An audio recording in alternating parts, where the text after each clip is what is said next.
Greetings of the day, children. I hope you all are doing very well. And a gentle reminder about your notebook.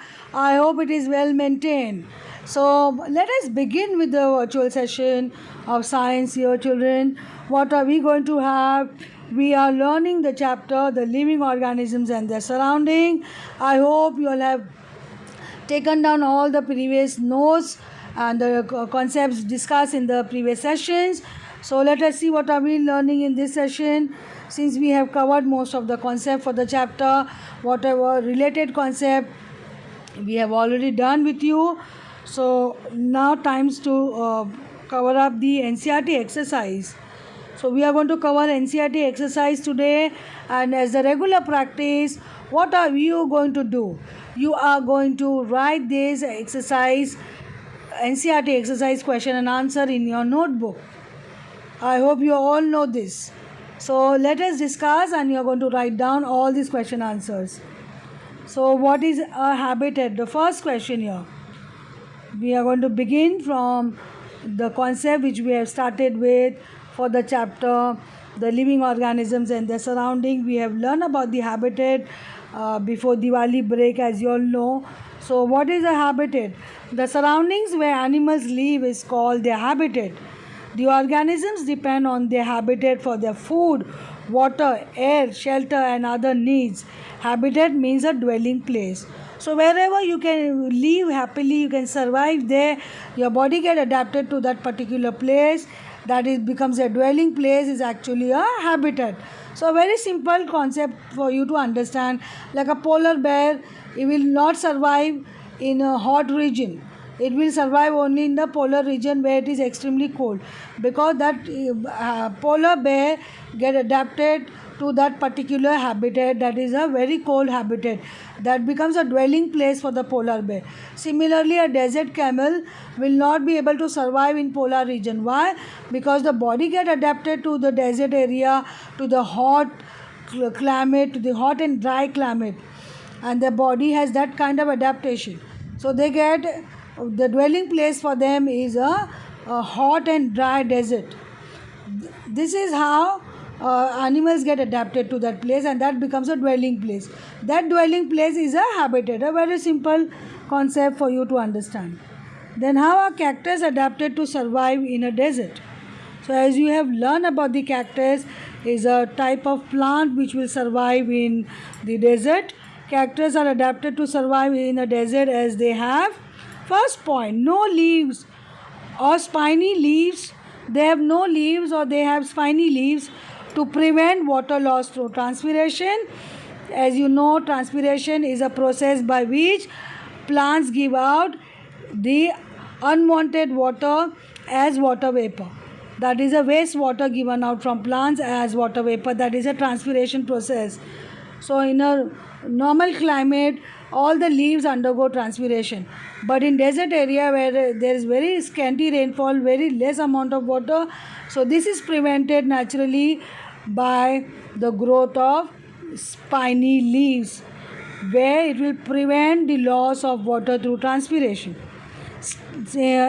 Next point, stem is modified in such a way that it performs photosynthesis and conserve water. So the stem of the cactus do the role of photosynthesis. Unlike other plants in the normal climatic condition, leaves do the process of photosynthesis, as you all know. But cactus over here, the stem is modified to play the role and to do photosynthesis. That becomes the main role of the stem. Their roots go very deep into the soil for absorbing water.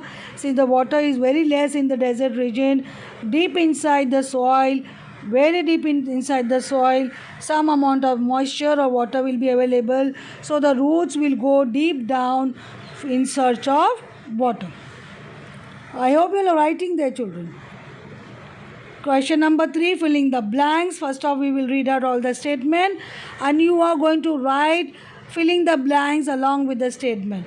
So underline the answer and do write statement, extremely important. Do not write all these objective in your textbook, children. For portfolio, all the marks will be given for your notebook work, never marks will be given for the textbook work. So all the objectives as well has to be written in the notebook. First one over here we will see the presence of specific features which enables a plant or an animal to live in a particular habitat is called dash. That is adaptation. We have learned that. Next one, the habitats of the plants and animals that live on land are called dash habitat.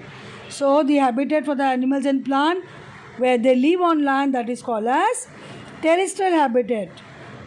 The next one, the habitats of plants and animals that live in water are called dash habitat.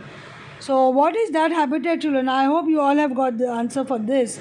That is the aquatic habitat. I hope you are writing in your notebook, children. Now question number 4, that is D. Soil, water and air are the dash factors of a habitat. So have you got the answer for this, children? I hope the concepts clear with you all and you all are able to answer all these. Soil, water and air are the dash factors of a habitat. What should be the answer for this, children? That is the abiotic factors. As we have learned about the biotic and the abiotic factors, what are the biotic factors? All the living factors, all the factors which you see around yourself, the microorganism, the unicellular organism, all the living creatures are called as biotic factors.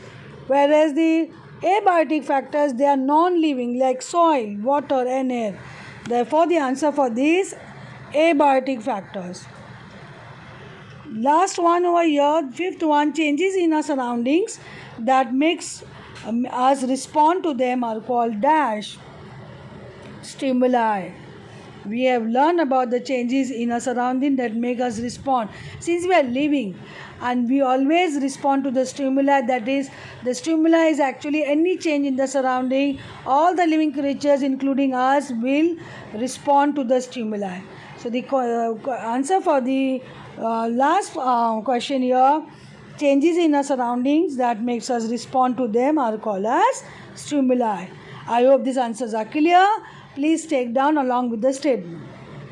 Question number 4. Which of the things in the following list are non-living? So you just have to find the non-living things in this. Plow, mushroom, sewing machine, radio, boat, water, hyacinth, earthworm. The final answer over here. Please take down the answer is below actually. So the answer over here, plow, sewing machine, radio, boat and water are non-living. So the question ends at earthworm and the answer starts from plow. So you will write over here, plow, sewing machine, radio, boat and water are non-living. Whereas mushrooms, then you have hyacinth is again a plants found in water. Hyacinth is a plants which live in water. Earthworm again are living things. So the rest of them will be non-living. I hope this is clear. So then you have question number 5. Give an example of a non-living things which shows any two characteristics of living things. So you have to give an example of a non-living thing which shows any two characteristics which living thing shows. So let us see example of a non-living thing is cloud, which shows following two characteristics of living things. Clouds grow in size and it shows movement, but it doesn't mean they are living, but they definitely show these two characteristics. Clouds grow in size as evaporation and condensation happen. Clouds formation will happen and they will grow in size. They also shows movement. That means they will show movement from one place to another. I hope this concept is very clear with you all. The cloud will actually grow in size due to evaporation and condensation, and they actually move from one place to another, and then they give out rain. Since they move from one place to another, in one region there will be a rain, and the other region in the same place where there will be no rain. So because it all depends upon the movements of the cloud, the size of the cloud. Then we will go for question number 6. Which of the following non-living things were once part of a living thing? So let us see: butter, leather, soil, wool, electric bulb, cooking oil, salt, apple, rubber. So which of the following non-living things were once a part of a living thing? So we prepare so many things from living organisms, also from plants, from animals. So let us see: butter, leather, wool, cooking oil, apple and rubber. They are the non-living things which were once a part of living thing. So butter is made from milk, and milk which we get from cow, buffalo. So they are living things. Leather again we get from animals. Wool again we get from sheep. Cooking oil we get from plants, from seeds of the plants. So once they were part of the plants, then apple and rubber. They apple is a part of a plant. Again, plant is a living thing. Rubber is again the excretion from a tree. So that was again a part from a tree, and tree is a living thing. I hope this concept is clear. Then we'll go for question number 7. List the common characteristics of living things. Some common characteristics of living things are, you have learned, you have listed them down, and we have repeated this many a times.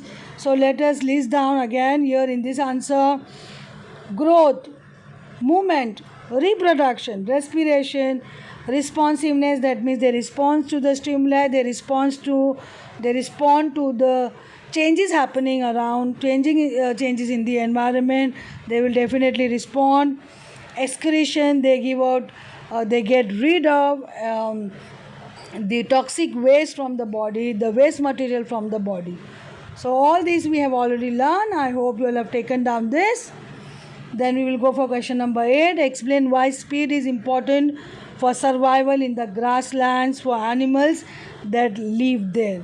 Hint: there are few trees or places for animals to hide in grasslands habitat. So let us see why speed is important for survival in the grassland. That is again a habitat which we have learned in the previous sessions for the chapter. Before Diwali break, we have done some habitat: grassland habitat, aquatic habitat, terrestrial habitat. So grassland habitat, the animals, they got a very good speed to run. Let us see.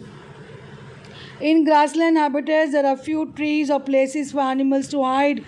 Where the enemies attack, they have to run faster so as to reach a safe place. If they fail to do so, they will lose their life. So the speed is very important for survival of grassland animals, because there are very few trees. If animals need to hide behind the huge trees, grassland will have more of grasses where they will be easily visible to the predators. So in that case, the speed is the only resort which can help them to survive. I hope this answer is clear with you all. So here we come to an end of the session, children. I hope you are going to write all the question answers of the NCERT exercise in your notebook, which is extremely important. Thank you, children, and have a great day.